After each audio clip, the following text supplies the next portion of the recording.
Hello and welcome to Deft and Dorky. We are going to talk about Dungeons and Dragons. Talk about. We are back to talk more about Dungeons and Dragons. Today we are talking about ability checks. Yeah. How do you feel about ability checks? Are they good? How do you feel about ability checks? How do you Uh, feel about these things? Let's talk about our feelings. it's very important to talk about your feelings. Yeah, Um, but then nothing is like concrete or it's all like subjective. yeah, So that's why they're like feelings. But then if you talk about them, they people, can't control you, and they don't cause problems for you later when they're unresolved. yeah, but everybody that's listening can just dismiss what we have to say. It's like, well, that's just his That's opinion, man. that's That's right. just like how you feel about it. That's probably how it should be. When opinions start getting looked at as facts, that's when you start to have problems. Yep. Um, so anyway, back to Dungeons and Dragons and out of therapy. No, Um, let's take that and then let's talk about geopolitical matters. Okay, anyway. all Abilities. right, ability checks. That's Um, so much safer to talk about. yeah, I want to talk about when and how to use them and for what do they tell you. Like how as a DM do you set them, like the DCs. How as a player you expect them to come at you. Do you have any general opinions on them, or do you want to dive into more specific stuff to start? Well, I mean, a couple things like the DMG or even the player's handbook, I think, has like Mm-hmm. guidelines for it, right? Like set your Yes, DC based off of the level of quote unquote there we difficulty. are. I have it pulled up on my screen. Look at Oh, look at that. that. It's like you were prepared for this or whatever. So yeah, it Uh, does have task difficulty set for very easy, easy, medium, hard, very hard, and nearly impossible in increments of 5, starting from 5 going to 30. yeah, exactly. That. Um, One thing I did think of, so I play a couple, we've talked about this. I DM for a couple of campaigns. I have learned that I need to start telling specific players to roll the check, oftentimes, Mm-hmm. or explicitly say everyone can do this Yeah.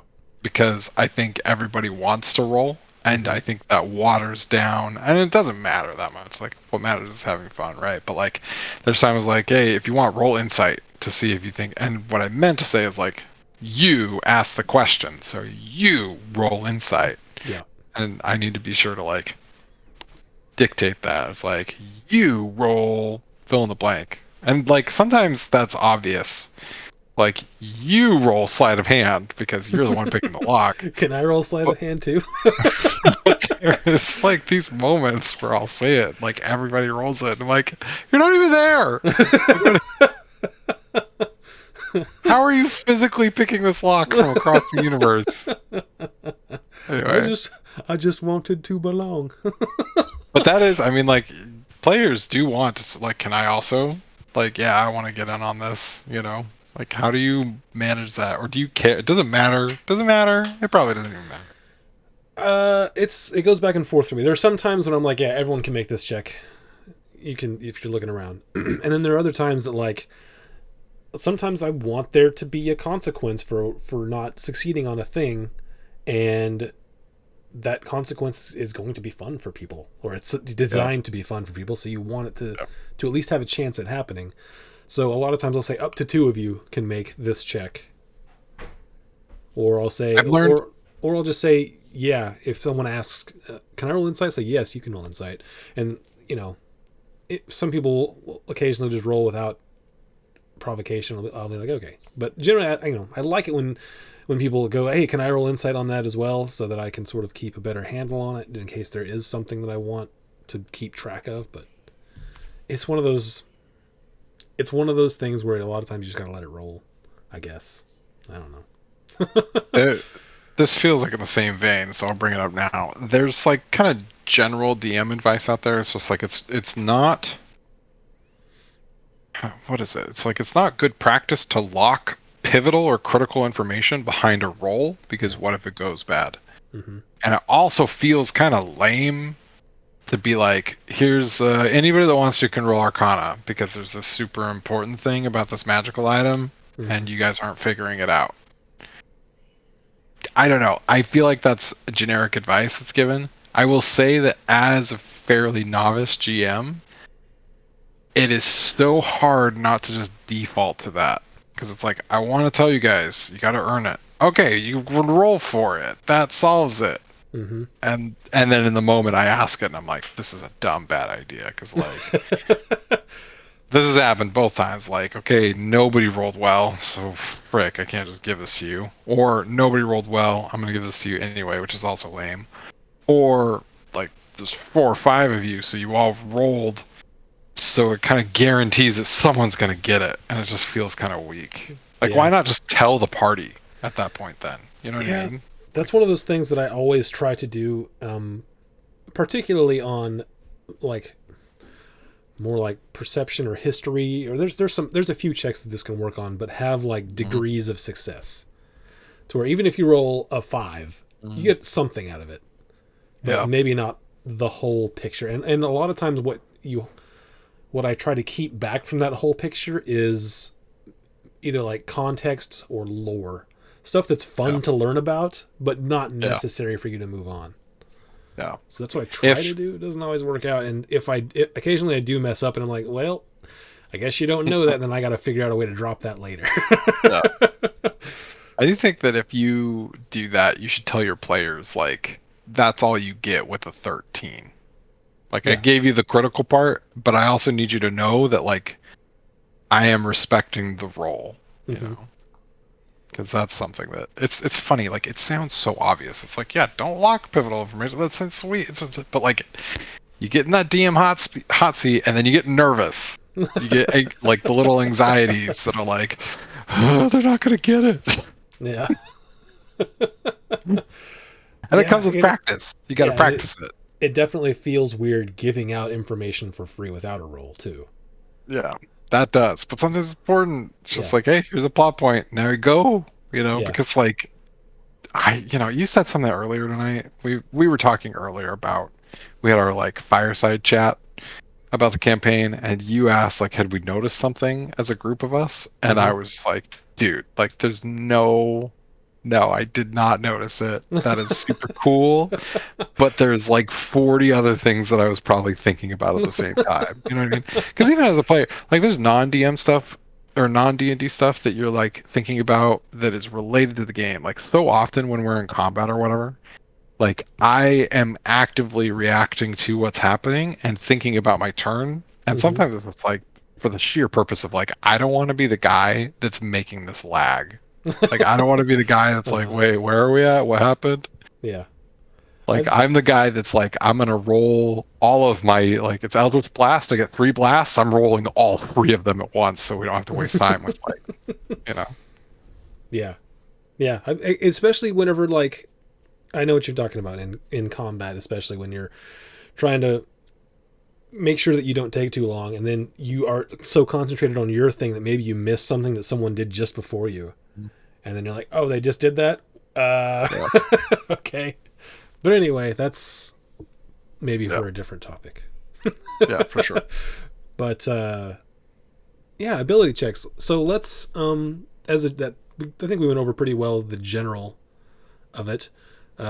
Certainly as a DM. What about as a player? What do you expect to get out of an ability check as a player?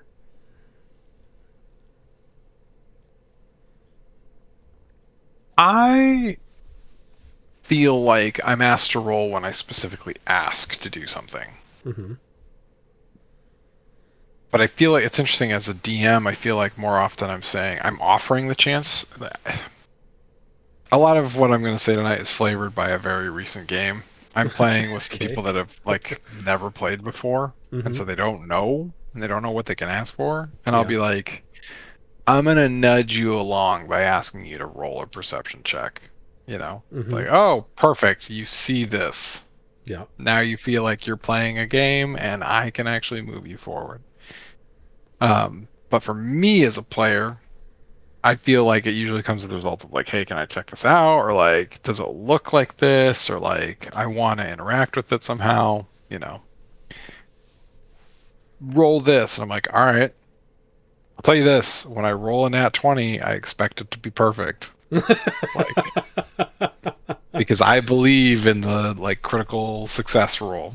Like, I know it's funny, people that don't play with that, you bother me out there. Hey, I don't play with that. We talked No, you about this don't. last time. Yeah, Matt Mercer, you bother me. For a total of, just freaking give it to him.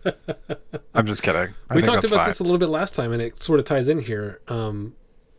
I don't. We talked about it in fact that like the barbarian with a negative intelligence should not be able to out investigate someone who has a high intelligence and expertise in intelligence, right? Or expertise in investigation. So if someone crits an ability check, I like to add their proficiency to it in the back of my mind. So I'll have a DC, and then let's say someone has they're a level that their proficiency bonus is 2, but they have expertise in investigation and a 20 in intelligence. Make the math easier. So that means if they roll a natural 20, that's 20 plus 5 plus 4 because of expertise. So that's 29. Mm-hmm. And because it's a crit, in the back of my mind, I'm going to add an extra 2 because that's their proficiency bonus. So if I've set the DC at 30, because it's not supposed to be something that happens, and they roll an at 20, but they come up with 29, then I will give them the extra 2 and be like, okay, yeah, here's what you get. But at the same time, I don't want a barbarian who rolls a nat 20 for a total of 15 to be able to get the same thing. I guess that doesn't make sense to me. Boo this man. Boo this man. What I will do is that if that were to happen, like, I would describe it differently for the barbarian. Like, he clumsily would fall into exactly what he needed to. You know what I mean? like if he's investigating this like Indiana Jones puzzle, you know what I mean? Like, he trips, falls, farts, and his club or whatever like knocks the idol off the pedestal and takes its place so the rolling boulder doesn't fall or whatever. Okay, and let's see, because there's also, I feel like there's different degrees of almost need, right? Because if it's an ability check that's for a specific puzzle that you have to beat to move on, that's going to be different than something that like like a book that you got and you're trying to decipher, right? Mm-hmm. And you get a chance to do it at the end of every day. I don't know. You have a stroke of God-given inspiration where you now know the language. Yeah, like the barbarian nat 20, but he still doesn't understand Elvish, so you don't speak like deep tongue, but right now you do. And I guess those sort of things would be taken care of by not setting the DC too high on something that was critical, I guess. I don't know. That's when you have like what is that movie? $1 Million, not $1 Million Baby. The Who Wants to Be a Millionaire, but the Indian version. Slumdog Millionaire. Slumdog Millionaire. Yes, thank you. That's what the barbarian only knows this because he heard a commercial of it when he was a kid from watching interdimensional cable. Like, oh, I actually know these words because I saw it on the TV when I was 4. Something I want to ask you about, since you're playing with newer players, so the way that I, like, in an ideal setting, the way that I want as a DM to hear someone that like wants to make an ability check is, it's fine, but ideally I don't want someone to say, can I make a fill in the blank check? I want them to say, can I tell this about this thing that I'm holding, or can I, like, in character, almost within the world. because if they say, "What do I make of this?" it allows, like, I can ask them which check to make, right? Mm-hmm. As opposed to them, and this ties into the rest of the stuff I wanted to talk about, which is where do you draw the lines between different types of skill checks? But I wanted to ask you about your new players. Do they just, knowing that it's a game, not fully grasp that you are there, you can ask anything, Yeah. and I will tell you something? Or Yeah. is that what the deal is? They're just sort of paralyzed by the fact they don't know the rules. I mean, I think there's a bit of both. But when I do, sometimes they'll be like, "Hey, can we like make a perception check or something just to see?" And I will ask them like, "Sure, what are you looking for?" Mm-hmm. Because for me, I mean, like I think that some people are like, "Oh, it just sounds like you want to have the power to tell them what roll to make." And I'm like, no, I want to determine the DC based off of what they're going to ask me. You know what Yeah. I mean? Like if they're just like, I just want to see if I see anything that's kind of out of place, or like obviously be like, okay, sure, roll this, and it's a DC 10 to like describe the room and giving a little bit more detail or whatever. And if they nat 20 it, perfect, I'll give them some more information. But if they're like, hey, can I look around to see if there's I want to listen in and see if I can hear any conversations next door. Or I want to look for like a this would probably be investigation, but it's like if I want to look for like a secret doorway, it's like, okay, yeah, absolutely. Now I can tell you to roll that same check, and I have a better idea of what the DC should be. Escalate it to depending on your role to give you what it is. If it's not a binary roll, like you described Mm-hmm. earlier, like I think that's great. Yeah. Um, I was going to say something that was it was juicy in my brain, but now I forget what it was. While you're thinking about it, I just had another thought with it. Okay. It also gives you the chance to get them. Like I feel like playing D&D and role playing and all this kind of stuff, there is a momentum effect, and it gives you a chance to force it on them to actually describe what they're doing. It's just like I want to make like a sleight of hand check or whatever, like or perception or whatever it may be. It's like what is your character looking for specifically? It gives them a chance to say like, oh yeah, Bob the Builder is looking to see if there's any like fingerprints that are left around because of X reason. It's like Mm-hmm. perfect. Bob the Builder, you have a history of tracking down bad guys with your investigation kit. You know, you like surmise all the possible places that they could have touched something. You see that they got careless when they, left a fingerprint there or whatever. Yeah. And I don't mind, like, after I ask for a role, I don't mind a player sort of giving me a quick lobby for, can I make it this kind of role? Because if Yeah. it makes sense, then I'm totally down for it. What I Sure. was going to say, though, was um, so you're making. Crap, I forgot it again. What were we just talking about? You're talking about making ability checks that. Perception, investigation. Um, When oh, you somebody were says talking about can having someone ask what it is they're looking for. Mhm. That is something that I like to ask because obviously my brain does not work the same way that everyone else's does. And if they tell me what it is they're looking for specifically, Mhm. because they think it might tie into something, like basically if they've got a plan for looking for something in a roundabout way, Right. like I'm looking around to see if there's breadcrumbs, and I'm like, well, that doesn't make any sense. And then they elaborate, say, because I know that so and so had was followed by a goose or whatever, and I want to see if maybe they were dropping breadcrumbs along the way, something similar. It's like that. If they say all that to me, and it's even if it's not something that I originally had thought of, Mhm. if it fits in that moment and is cool, sometimes I'll just let that in and be like, yeah, he totally had breadcrumbs Yeah. if they roll high enough. And also not only that, but like if it's something that I might have missed Yes. their reasoning. If they can explain their reasoning to me, then I don't want to miss your reasoning. Like if you had a cool idea within your head of, if this, then this should be a thing that this could be a clue that may be around here, Right. and you tell me that, then that's going to change. That may change the outcome. But if Yeah. you don't tell me and I don't understand why you're looking for a thing, I'll be like, there's none of that here. Right. And then I think that offer, I like that idea because it's a, I don't want to call it backdoor way, but it's like a reverse engineered way for more collaborative storytelling. Yes. which And as is a player, very exciting for me. yeah, as a player, it feels cool to be like, oh yeah, it is there.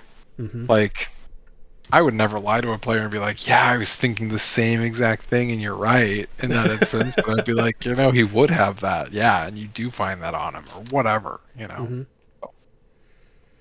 Yeah, But that's one of the things that I I don't know. For me, that's very it's very fun if a player tells me that I want to look for this because I think that it should work this way. Because right, not only that, but like if they fail the roll, then they still learn more out of it, right?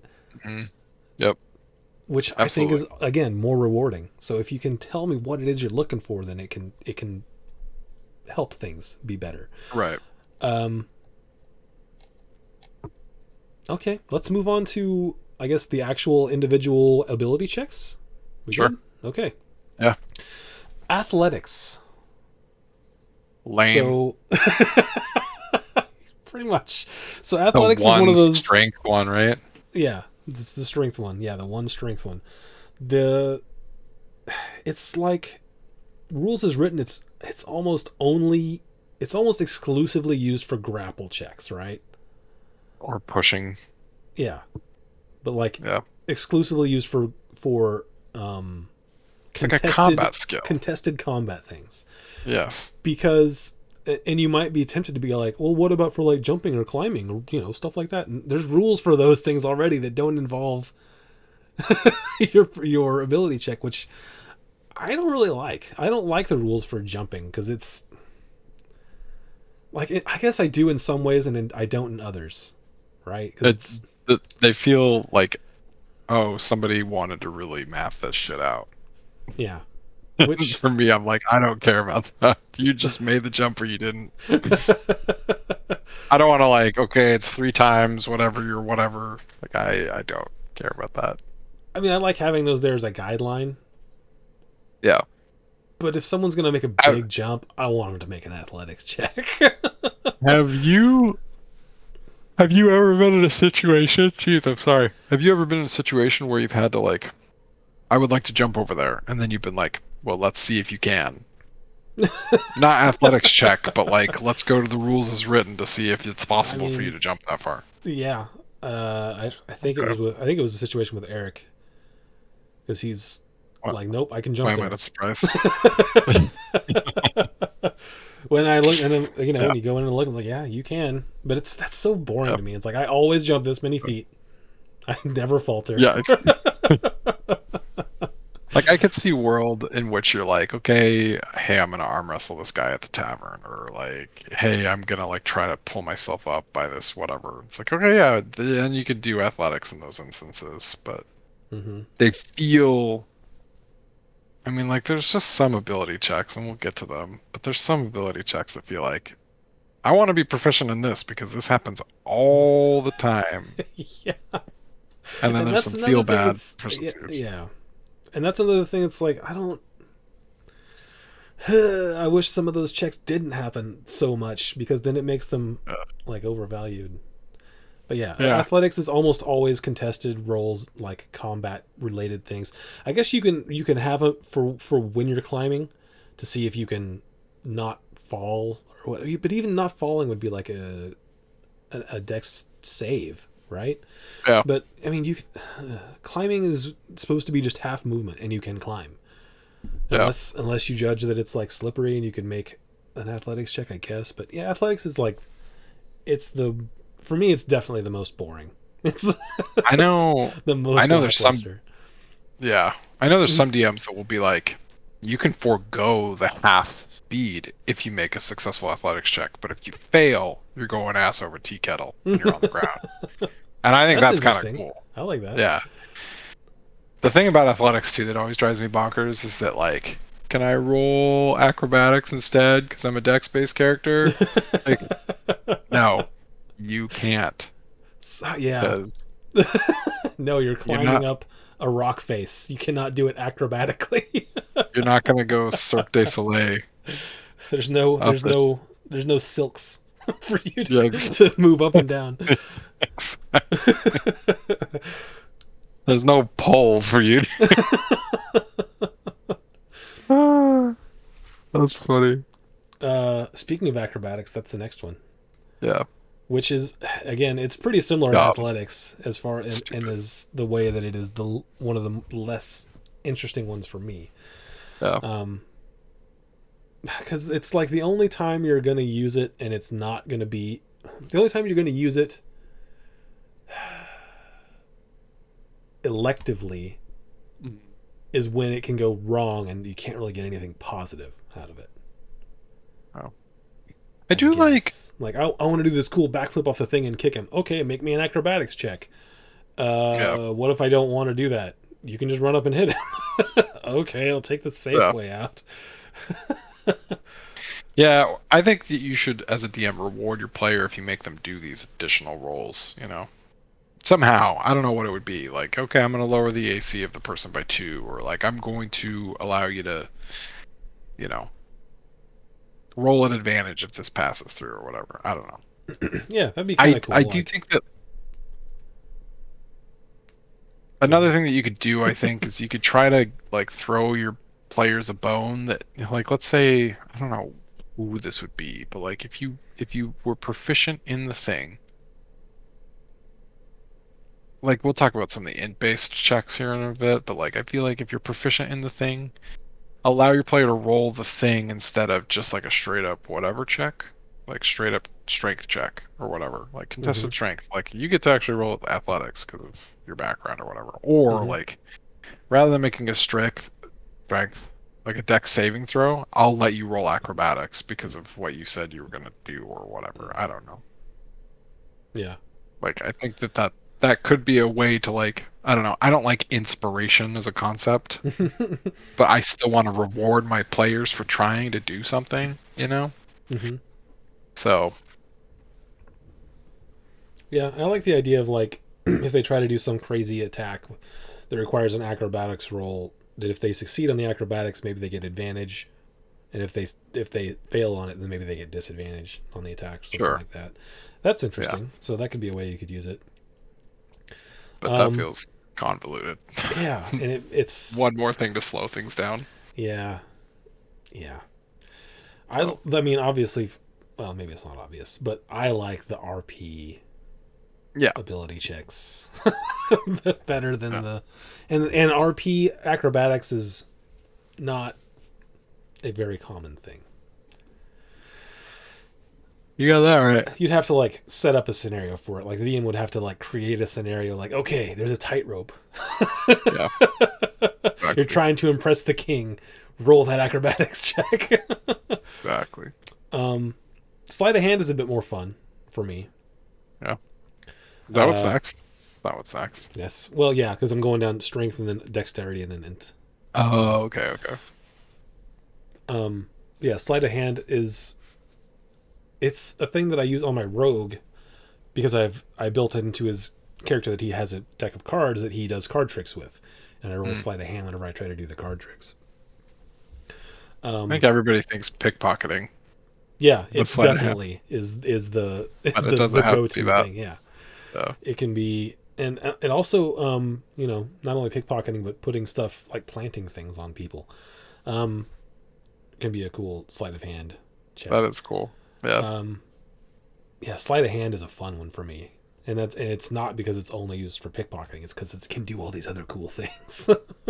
Yep. Did you have anything to say about sleight of hand? No, sleight of hand's cool. I was always the I don't know, anything that's like the agility thief archetype in any video game or game, I'm like, yes, cool, feel good. Always want to have the chance to steal things or whatever. So okay, we'll move on to stealth then. Stealth. What do you think about stealth? Same thing. Cool. Okay. Awesome. Good. Love it. Stealth's weird though, because I mean we talked about this last week. Like it's tricky to. I mean, like, hey, you just shot them, and then now you're hiding again. That's weird. But it's definitely again one of those things that it gets more icky in combat than it does during an RP.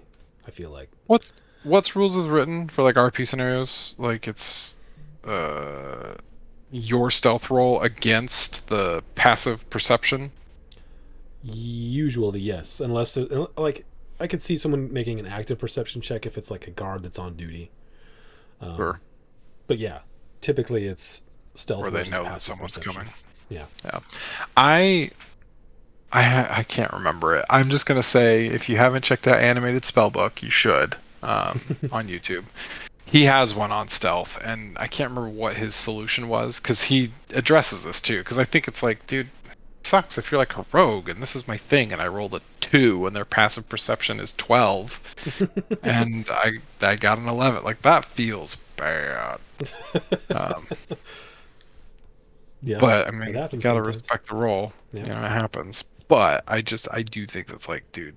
I guess that's why they have reliable talent, right? And most people put it into stealth. Well, reliable talent is if you're proficient in it, you can't roll below a 10. Right. So that's Most rogues I know are putting a proficiency point in stealth. yeah, So yeah, it's true. Um, yeah, reliable talent's a weird thing too because it technically makes you immune to natural ones in those areas. But right. anyway, we talked Which about some feels of that okay last to time me. too. I'm okay with that. Okay, moving on to intelligence. Arcana is an interesting one, depending on your campaign, I suppose. Hmm. If there's a lot of magic stuff or magic like artifacts, I guess, or Right. different like so I have it in my campaign. There's certain items that you would identify may not, and we talked about the identify spell too. Yeah. If you identify certain items, it may not give you everything about them unless you succeed on an Arcana check along with it to sort of Yeah. look beyond the obvious. So that's a way that I kind of use Arcana. What do you think about Arcana? Arcana. This is falling into like Arcana, history.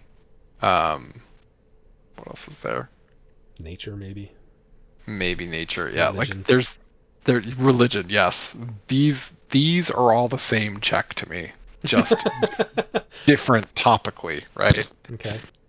Because I feel like most of the time a player is going to ask, like, do I know anything about this thing? Or like, can I figure anything else out? And I feel like as a DM, I'll be like, the answer in my head is that it's magically related, and so I'm going to make you roll Arcana, and therefore tell you that this thing is magical, or whatever, right? Mm-hmm. Which is the wrong way to go about it. But I do feel like religion, history, Arcana are the same check. It's just about the topic, which is cool. That's cool that they thought about that. So I suppose there's slight differences if a player was like, "Hey, can I learn how to use this thing?" It'd be like, "Yeah, roll Arcana," and you could potentially see if you know how to use it. Mm-hmm. Whereas that's not something that you would do with history as often or religion as often. But yeah, there are certainly like instances where it should be more specific. But to your point of like Arcana, history, religion being very similar roles, I agree. And there's some other things that we'll talk about later that are very similar.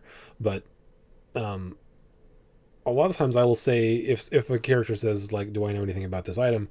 I will look at it, and if it's something that checks all those boxes, like it is magical, it is something that historians might know something about, it is something that if you're a follower of a certain god, you might know something about.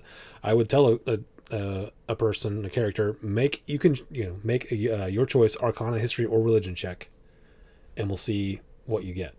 And typically, they're going to pick their best stat, right, and then yeah, I will contextualize that item through that lens. So, like, right, if they roll Arcana, I could be like, yeah, you know that this is a magical artifact that was maybe used by so and so wizard at whatever period of time. If they make a history check, I'm like, yeah, this is an artifact that may have been used by certain wizards at a certain point in time. Or if they make a religion check, this is a thing that was worshipped by, just yeah, giving the item context, trying to give it through that lens, right, to make it make sense for the check, I guess. right, yeah. Um, Those are all intelligence-based ones, right? yes, they are. It's Um, nature. nature is, yep. And we can talk about Mat- that actually because it's close enough to on the next list. yeah. Nature versus survival. Survival. Yeah. I feel like knowing the base like stat associated with it can help you define what the thing is, right? Yep. Because like on the tin you'd be like nature and survival should be really closely related, but knowing that one is int and the other is wisdom, it's like, oh, okay, never mind. Very different things. Yeah, and nature is one of those things that I like very seldom will somebody take proficiency in it because it's like rarely gets used. But it Yeah, is weird that nature is an int stat and most druids are not going to take it because it's not wisdom because based. it's not. Yeah. What's Uh, medicine again? Is medicine medicine is int? wisdom. Medicine is Medicine's wisdom. wisdom. That's another one I don't like. It's right there with it. It's like, Well, I mean, why? Oh, I can see it. Uh, certainly because like in like a lot of cultures, the medicine person sure. was not out like doing scientific testing. They just found through Yeah. like the people told them and through their own like casual observation, not like Yeah. double blind experiments, right? You're right. You're Uh, right. I'm looking at this through my Western male gaze, you know? so I can see why medicine is that, but also I could see where it could be int based. And to be fair to the rules writers, all these things are under these categories, but when they go in to tell what thing it is, it will always say wisdom and then in parentheses medicine, and that is not to be like mutually exclusive with intelligence in parentheses medicine. You can Right. totally do that. Yeah. And then Yeah, you would like, just have to add it yourself separately rather than looking at your sheet quickly on like a D&D Beyond sheet where it tells you what your plus is. You right. actually have to go in and add your, if you have proficiency plus your intelligence, that kind of thing. Right. What's a Um, common one? Like, intimidation with strength. yeah, yeah, Yeah. like that. Um, but nature is, I mean, the way that they have it under intelligence is makes me think that it is like, you know, what side of the tree does the moss grow on and why Yeah. versus survival, which is, oh, the moss is growing on this side of the tree, that means you need to go this way. Yes. Okay. Yeah, I was gonna say because that's what I came up with too. It's like a nature check would be like I'm going to identify this plant, hmm but a survivalist would also be like, I know that's poisonous. Yeah. Oh. Yeah, this is I know the taxonomic nomenclature versus that don't eat that. If it's fine, I know I don't know that that's not poisonous, so it's probably okay because I nat 20'd my survival check. Exactly. So Um all right, so while we're in the intelligence tree, this is the big one that I feel is the most commonly talked about, and that is investigation versus perception specifically. yeah, Uh, yeah. how do you view the two? Let me ask. I'll start there. I don't see there being that big of a like. It's not a question to me because it's like investigating something versus perceiving something are two totally different things. Like if I remove the I don't know what it's called, the shun off the both of them and just reform them back to their like former verb statuses. It just makes it so easy. Like, oh, to perceive and to investigate are two very different things. Okay. Like if somebody's like, hey, I want to look for this, if they're looking for something very specific, like that's an investigation check. If you're just like trying to get a sense of your surroundings, that's a perception check. And someone's Okay. like, "Well, but I'm a cleric, so can it be perception?" I'd be like, "No, because you're looking like you were actively trying to search for this thing." Okay. Let me ask you this, because the book always says it one way. Looking for traps. Do you think that they should be able to be found with a perception check? I think if you have a party of people and nobody is an int character and you're being an ICM, then sure. But no, No? Okay. you're looking for traps.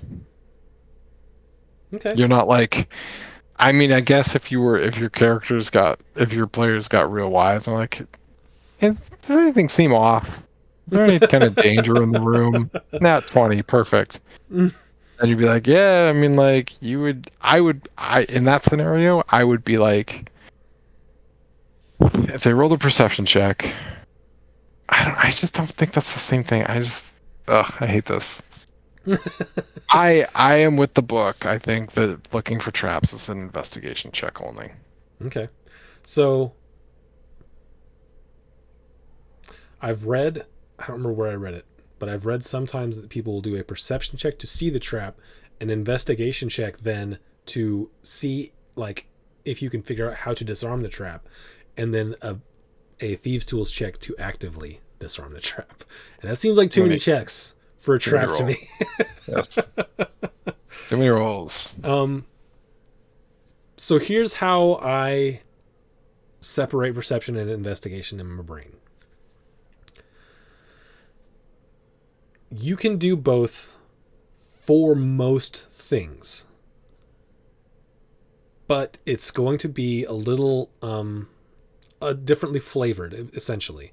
If you are like,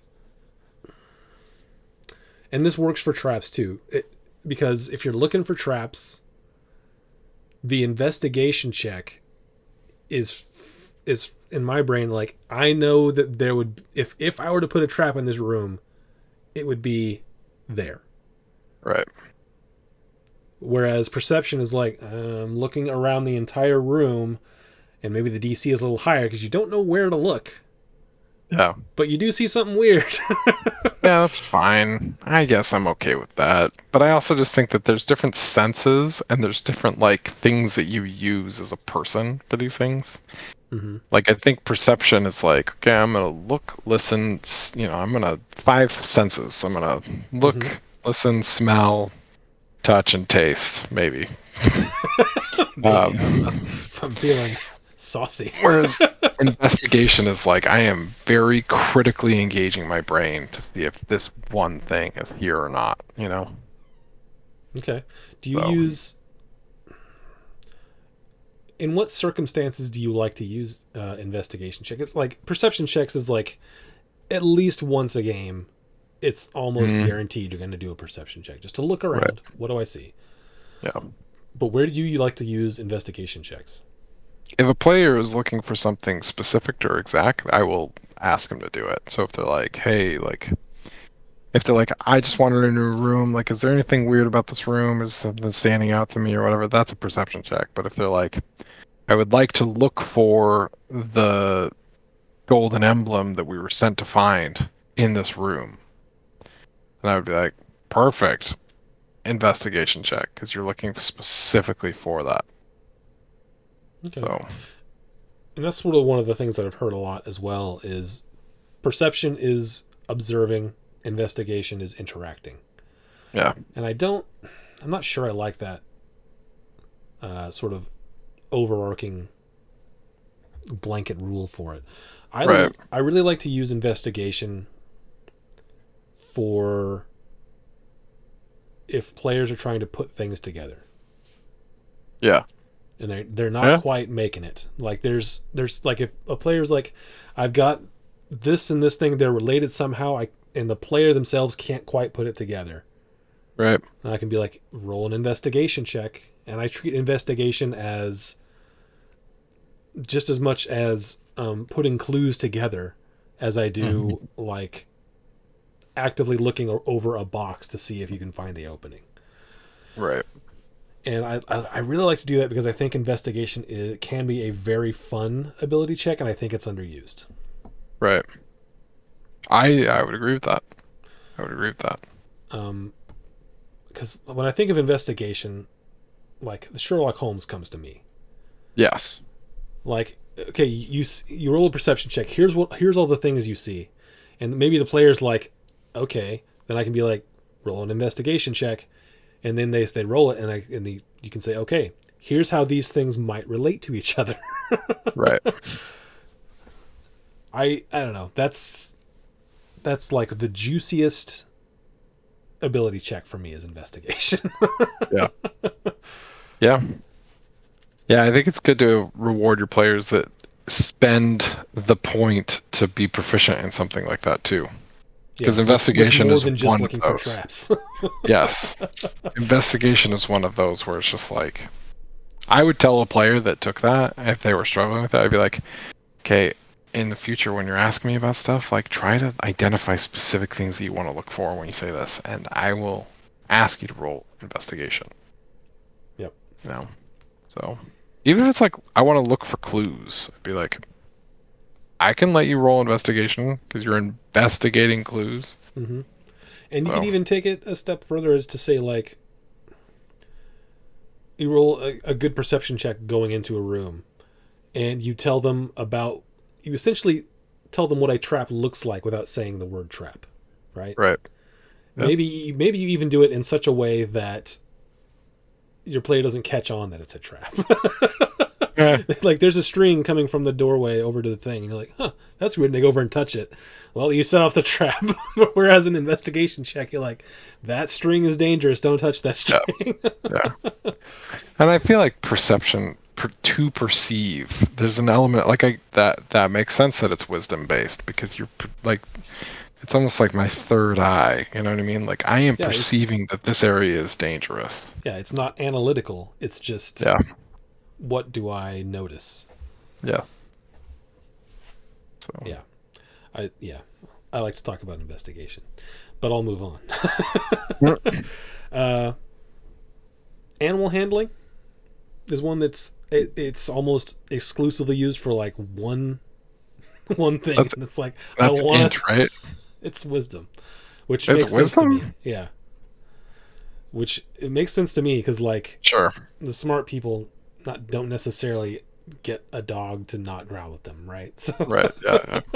But that's almost all it's ever used for is like I want to get that animal to come here and eat this out of my hands.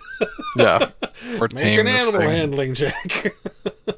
It is funny because like when you brought this topic up, I was like, I've never played any edition other than 5th, and I know that in previous editions they had something for everything, and they've simplified it to the 20 whatever it is, right? Yeah. Because like one thing that I feel like comes up often is like I'd love it if there was like a bestiary check or something. Like okay. I get that all the time. Like, hey, do I think that this monster is this or that, or do I feel like, you know? And I was like, well, make an intelligence check, I guess. I feel like that could be nature or arcana, depending on. Right, but I always feel like it's separate than those two things a little bit. I don't know. Maybe not. That's true. And also, to sort of put a Band-Aid on that, if someone wants to be like, oh yeah, I'm totally into like learning the ins and outs of dangerous creatures, right? And I'm taking proficiency in this particular skill for that. Anytime that comes up, you can have them make that particular check. Totally. It's like I'm bring it up in the context of animal handling because it's just like, dude, this never comes up, and yet we have a skill for it. And like I feel like I get questions all the time about these other kind of like non-labeled skills, right? So yeah, animal handling is one of those ones. I feel like people take proficiency in it specifically so that they can try to befriend like critters, right? And sometimes they'll try to befriend like a beast encounter they're supposed to like quote unquote supposed to fight, right? And then it's like do I let you bypass this entire encounter that I set up with a good animal handling check? I don't know. Like a singular roll. Yeah Why not? Yeah, sure. All that effort. Okay, well now you guys have tamed the giraffe. The big bad evil guy was what kind of wolf, and now you nat 20 animal handling, and he is going to heal, and you won. Makes sense. I'm here for it. Absolutely. So animal handling's kind of weird. Anyway, animal handling, very weird. Insight. my other favorite. Yeah. Tell me about what you do with Again, insight. I think that there's much ado about nothing with this insight. Anytime you're trying to get a vibe check or whatever, that's insight. I don't know why people have issues with this. Like, what's so sticky about this? I honestly don't know. I guess it's because a lot of people think that it's specifically a lie detector, which I do not agree with. But when you use it like that, I can certainly see how it could be problematic. Yeah. But yeah, I don't use it like that. Whenever someone is talking to you and they're like, is he lying? I'm like, you can make an insight check to see what you get, and they roll well. And let's say the person was lying. I wouldn't say, oh yeah, he's lying, definitely. The end. I would say something more along the lines of he is really trying to butter you up. You don't know if he's being entirely truthful. Yeah. And then, let them base that. I could say that it doesn't seem like they're being entirely truthful. But you can't just say, yes, they're lying. Because it's not, unless they're making one and only one statement. Right. Not only is it more nuanced than that, but I also want it to be more nuanced than that. Yeah. And like you said earlier, like you can scale these things depending on how they rolled. It's like, oh, you rolled 17, that's fairly good, but you did not roll a 25. Yeah. But I think for me, insight can be more tied to motivations. Yes, that is what I prefer to use it for. Than just like, are they being false with me? Yeah. And that's, as a player, that's what I like to do. It's like, can I get, what kind of vibe is this guy giving me? Then I think insight check. I also like to use insight as like a personal thing. Like you talked about, like utilizing investigation for the players to put things together. Mm-hmm. Like I think that you could do that for insight as well for things that are less concrete. You know what I mean? Yeah. Like, I'm trying to think of an example, but like, let's say that you were. It's one of those roles that I think you can ask a player to do when they haven't asked for it. Yeah. I think you can cheapen out and just be like, hey, roll insight for me just real quick. Like, let's just talk about where, Jace, my character in our campaign, is at right now, Mm-hmm. Does Jace believe that this is something that could be accurate? I don't know. So, because it's, what are the three passives? Investigation, insight, and perception? Yep. Yeah. Like, I think passive insight, like, you could use it for that as well, And that is the thing I want to talk about, too, is passives. Like, how do you view passives? No, I'm not a fan either. Cheap ways for DMs to do something that they could just tell the player regardless. I think that like the stealth rules of the game were built for passives, so I think that's fine. Mm-hmm. Passive investigation just seems so weird to me, but for you guys in the comments, you can tell me what I'm missing. I think passive insight is fine because I think there's this idea of like some people should just get it. You know what I mean? So yeah. Do you treat passives as like a baseline, or something else? Yeah, I think that they're there for DMs to say like you should just. Like certain players invest in certain things. It's like you should be rewarded for that. So you just get that low of a DC anyway when you're not intentionally asking for it. But I don't know. Yeah, I kind of don't like that as like, No. oh well, you rolled a natural 1, but it doesn't matter because your passive is. Yeah, I would still, in those instances where I'm asking for a very specific role, they don't get overridden by their passive. Okay. So yeah, the thing I kind of like to do with passives is use them as a trip line. Something is, if there's some sort of perceivable thing that they have not asked to make a check for, but I'll look, see who the highest passive perception person is in the group, if it's over a certain threshold, to say, go ahead and make me a perception and active check. Right. And then go from there. And again, that's one of those things that don't hide pivotal information behind it, but it is a way that I like to use passives. Like if they're talking to an NPC and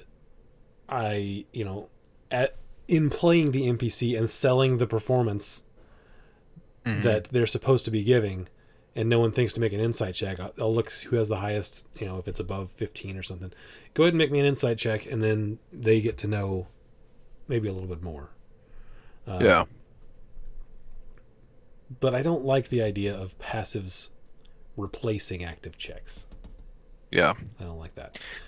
I think if your player intentionally leans into them, I don't know. There's things that can boost your passive insights or passive perceptions, right? Yeah, like the alert feat, I think. Yeah. I think if they take that, you should find ways as a DM to reward them for that. Because it always feels bad as a player when you take something that doesn't ever get utilized. Yeah. And so it's just all right, I'm just going to make sure that this person catches a couple stealthy dudes that are not being so stealthy, or are being super stealthy but are only caught by them. You know what I mean? Yeah. Like so-and-so walks into a room, if they have a passive perception of 20 whatever, it's like, hey, by the way, you're going to notice some things that other people aren't. And I think these things should be nothing, we talked about tiers of information. I wouldn't want to give them something that I would give them on a nat 20, but I would want to be like, hey, there's a stink in the air and your spidey senses are tingling. It's like, oh, well, do I see anything? It's like, okay, now you can roll active perception. Yeah. To see if you could find whatever it is that's making your alarm bells go off or whatever. Yeah. So. And I prefer that. In particular, in Critical Role Campaign 3, Liam's character, Orem, has a passive perception of 31. Yeah. At which point it's like, I don't even want to,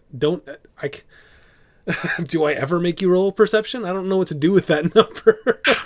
I like what Matt does in that. Because he makes him do it all the time. Mm-hmm. He makes him roll perception all the time. Yeah. But it comes to that, it does sometimes come to a sort of but my passive is 31. How come I didn't see? Right. And it's I don't know, because if you don't roll dice ever, then it's not D&D. Right. Yeah. I don't think that it makes you immune to circumstances. I just think it's I like the fact that passive perception is specifically works for or against stealth. Yeah. Like an active check again. When you don't want your players to know there's something happening, instead of going, make me a perception check, you just look at their passives and, oh yeah, they stealth by you and you didn't notice. I like that idea. That makes it feel like that was the mechanic devised to how do we figure out hiding things? Yeah. Yeah, which I like. Oh. But it can get a little sticky. Medicine and survival can sometimes overlap if you're trying to look at an herb, I guess. Yeah. I want there to be a pharmaceutical check. How often do medicine checks come up for you? Mechanically, they're baked into the game for for stabilization. Yeah, and first aid checks or whatever. Yeah. I think you could say that hey, how bad does this wound look, or is this something that could be treated or healed? Something that never comes up a whole lot. I've got a paladin in one of my campaigns, and I'm they just hit level 3, so they are now immune from disease. I'm what diseases are there in D&D that you could be immune from? I think that in mind. I think mummy rot is a disease. Yeah. I don't remember. There are some weird ones though, and they're not lycanthropy. They're not Yeah. I think lycanthropy is a curse. Oh, is it? Okay, well, never mind then. vampirism? Like, are these I things that don't are know. those are two things that are bleeding over from other fantasy fantasy world stuff. Game plus world equals girl. Is that what that Yeah, was? fantasy girl. That's what that was. I meant to say game or world and made girl. I didn't want to address it because it was weird, but yeah. I felt like we Good needed call to out. because it was weird. It was already there, Brian. Like, I'm not that guy, everyone. He said fantasy girl. I want to make sure everyone knows. Happily It married. was just a mistake.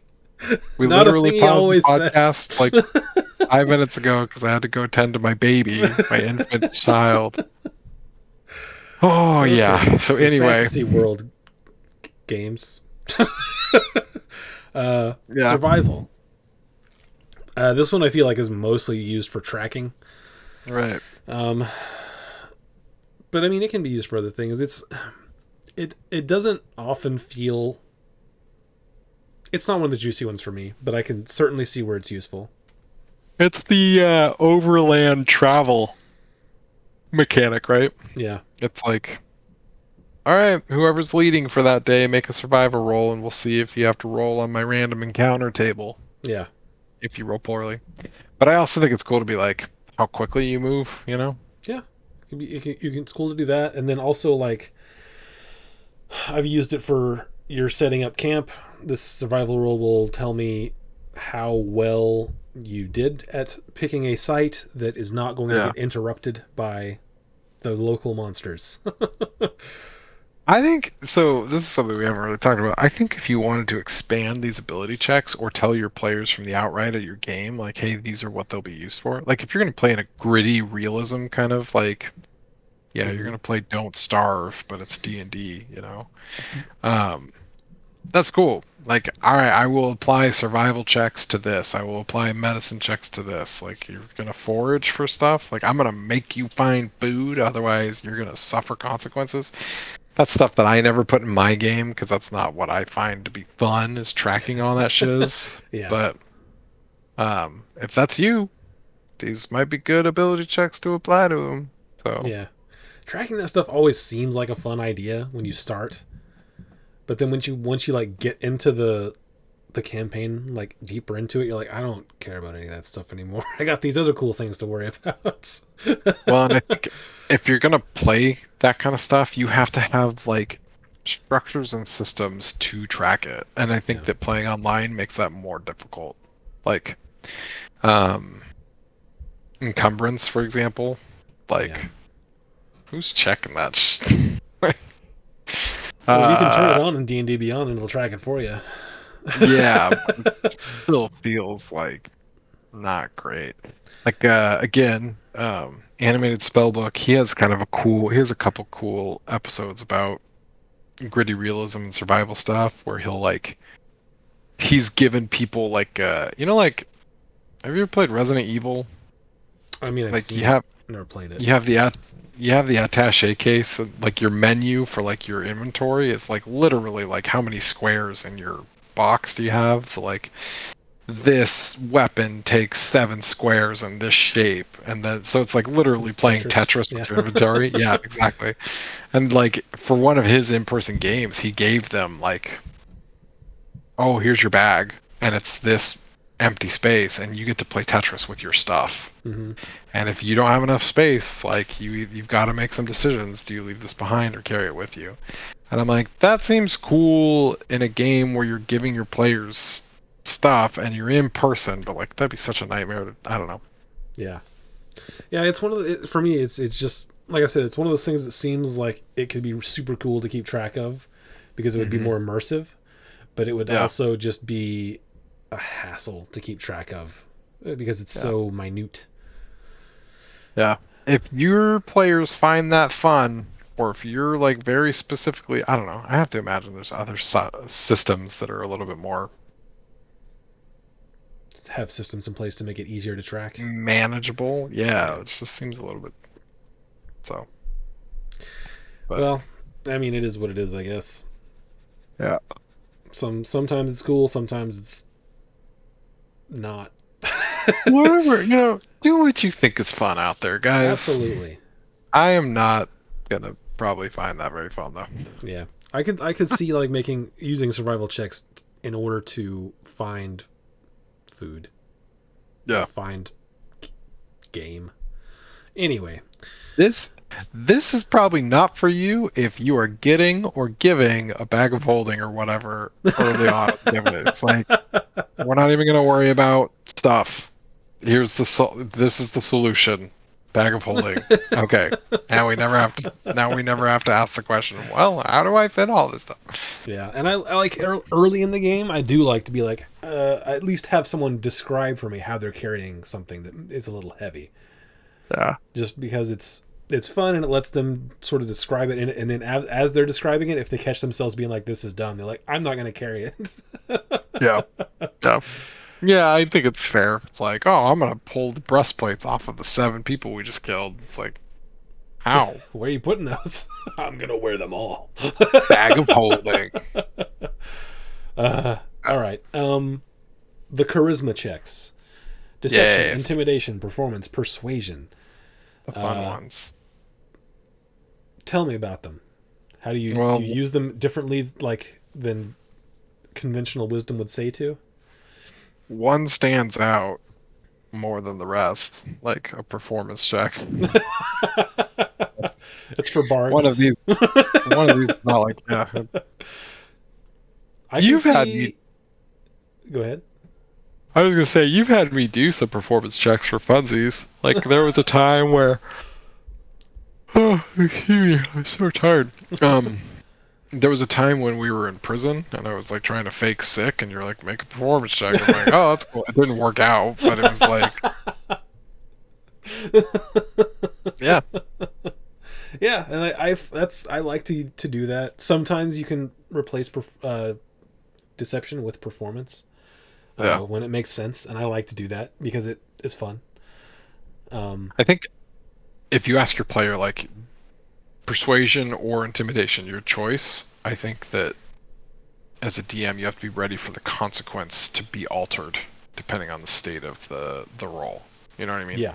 And even if it's a success, like you successfully intimidated someone, like is that going to have long-term implications down the road? Like, hey, they're going to come after you later with more people. Mm-hmm. Like, yeah, it can be something as major as that, or even something as minor as like just keeping it in the back of your mind that NPC doesn't like that person quite as much.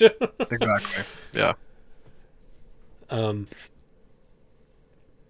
Yeah, and deception is one of those things that, because I try to play it, because I've made a character that's supposed to be like pretty good at lying, and he has done it all the time, but as I've gone through the campaign, it is difficult for me to come up with clever ways to lie on the spot to utilize that. And like, it's tough the way that I will often want to do it is to throw in, like, tell a lie with the truth. Mm-hmm. Right. And then it becomes like, well, I wasn't technically lying, so that's a persuasion check, but I was trying to deceive them, so it's a deception checks. Yeah.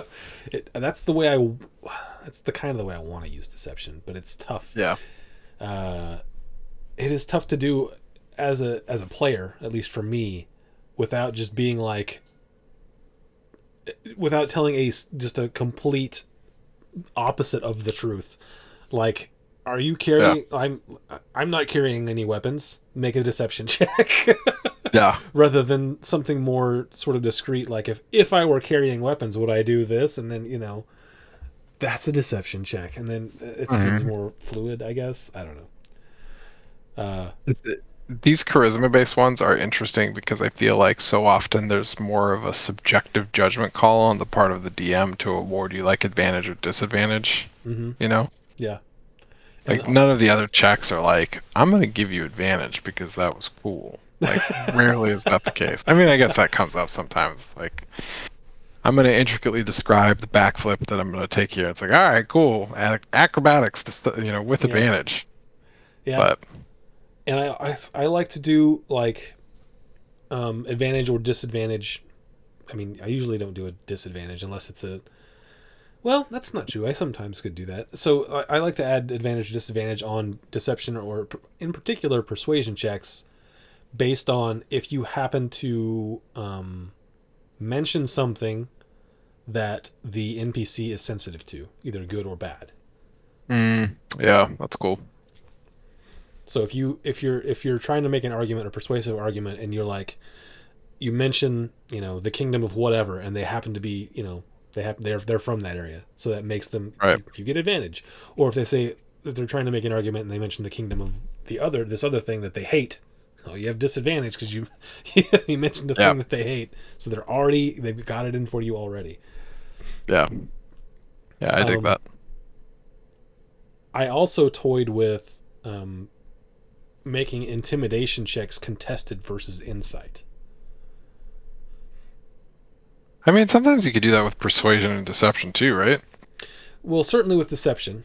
I'm not sure how you would want to do that with persuasion. I guess you could do it like... I don't know. I mean, I know what result you could get out of that, but I don't know how to make it contested per se. Right. Because I could see them being someone rolling insight on a persuasion check to see if they had, whose best interest they had in mind. Right. But that doesn't necessarily change the outcome of a roll, maybe? I don't know. Yeah. Do you have any other thoughts on charisma-based ability checks? No, they're pretty straightforward. They're my favorite ones. Like, same thing. I would like to play the face in the video game stuff, if there's like sliders related to, okay, I'm gonna invest in the charisma ones. So anyway. What about one last topic to touch on? Group checks. Such as group stealth checks. How do you like to run them? Well, is it rules as written that you just like average it? When a number of individuals are trying to accomplish something as a group, DM might ask for a group ability check. In such a situation, the characters who are skilled at a particular task help cover those who aren't. So yeah, essentially, if at least half the group succeeds, the whole group succeeds. Otherwise, the group fails. Yeah, I mean, I definitely do that sometimes, but it's also fun if everyone sort of rolls average and then one person rolls a natural one to tell the story about how they tripped and made a bunch of noise. Yeah. I guess this could also be the way that you combat the everybody roll syndrome, Yeah. It's like, anybody that wants to could roll perception. I'm only going to tell you if you guys hit this average point, but... Yeah, you can do it that way. So... Yeah. I guess that's a way that you can not single people out, but singling people out sometimes is fun. Like if you were to do a group stealth check and then everyone rolls pretty well, but one person rolls a natural one, maybe the monster sees the one person but no one else. Which could be a thing. Because it depends on how everybody else rolled. Yeah. So I would hate to punish the group if one person was like, But anyway, that's all I got for ability checks, unless you got something else. Yeah, are there any checks that you wish existed that you feel like don't, that are kind of in between? It'd be nice. Like anytime that you ask somebody for like a stat check, like make an intelligence check. Yeah, I mean I do. Okay, so Okay, so I do this sometimes, and this is the one that I have actually sort of made up, and it is a like self background check, right? So if it's something that's happened in the campaign that maybe they don't remember, I'll say go ahead and make an intelligence check with proficiency because it's your life. So that would be. I am good at being me. Yeah. But on one hand, like that's. It kind of sucks to have that behind a roll since they already experienced it. Yeah. But sometimes it feels okay to do that if it's not something critical. Yeah. There's stuff like there's like alchemy tools or like thieves tools where it's just like, hey, this tool is your like ability check, right? Yeah. But I'm trying to think, like, for example, like I think it'd be kind of cool to have some kind of like Witcher or like Monster Hunter kind of like, I know a lot, like I mentioned earlier, like a bestiary. Like, I know this monster has a potential weak point or whatever. Or like, what do I know about this? Oh yeah, they come in packs, so we better bolt because this is probably not the only one. So. Well, it's kind of funny that you mentioned that. I'm working on a custom subclass that would sort of make use of some of that. Yeah. And what I decided to do is give them a proficiency in Arcana or Nature, and then they could use that to do those kinds of things. Interesting. Yeah, I mean, I feel like a lot of ways you could just stretch the existing ones to those domains if you wanted to, but yeah, I don't know. Yeah, I mean I feel like it's a pretty good base that you can sort of make your own custom rulings off of. And if you feel like they deserve proficiency, you could just be like, give me int plus proficiency, and there you go. There's your skill. Yep. So. Yep, that's the thing I've done. So it works out okay. It's not. I feel like it's good. I feel like it's not too much to where it's like, oh yeah, I'm proficient in rope tying, but not string tying, so I can't do the string. Can't tie your shoes, boys. We're stumbling all over you. Yeah. But I feel like it's good. I feel like there obviously there are cases where I've been looking for something that's a little bit different than what they offer. But in those instances, I feel like they're pretty few and far between. And when I have them, I can usually just make something up that's this stat plus proficiency or whatever. I'm just trying to look and see if there's a skill set for previous editions, because I know some of the previous ones had 1 billion. Yeah. Oh. I think it was. Well, you can look up like Pathfinder. I think has a ton. Yeah. Because it's based off of 3.5, I guess. I don't know. I never played it. Yeah, I'm seeing this one. Craft, fill in the blank, and then craft, armor smithing, blacksmithing, gem cutting, locksmithing, metalworking, stone carving, stone masonry, weaponsmithing. But I feel like they basically took those and made them the tools. Yeah, that's true. Right? Because you could take a tool proficiency or whatever. Well, okay, here's one that's I've heard Michael talk about, because he's played all of them, and he brings it up occasionally. I'm like, I don't know what that is, and he's like, oh, that's not a 5e thing. And that's appraisal. Like when you look at something and be like, do I know how valuable this thing is? Like, Just identify instead. What if it's not magical? What if it's just like a diamond or something? It'll tell you anyway. But I feel like that maybe it's not one that's particularly easy to throw into something else. Yeah. Maybe a history check, because obviously things are worth different amounts to different groups of people. Cultural awareness check. Yeah. But yeah, maybe appraisal would be one that I think would be good. Be interesting. Any of you 3.5 or Pathfinder nerds out there, you can tell us how awful 5e is. Because they don't have appraisal. No appraisal, not going over there. Gum is junk. Gum is junk. Game is junk. Man. Okay. On that note, Fantasy Girls. Fantasy Girls. Thanks for chatting with me. Everyone, thanks for watching. Thanks for all the comments and stuff. I really enjoy reading through them. And we'll see you next time. Bye. See ya. Bye.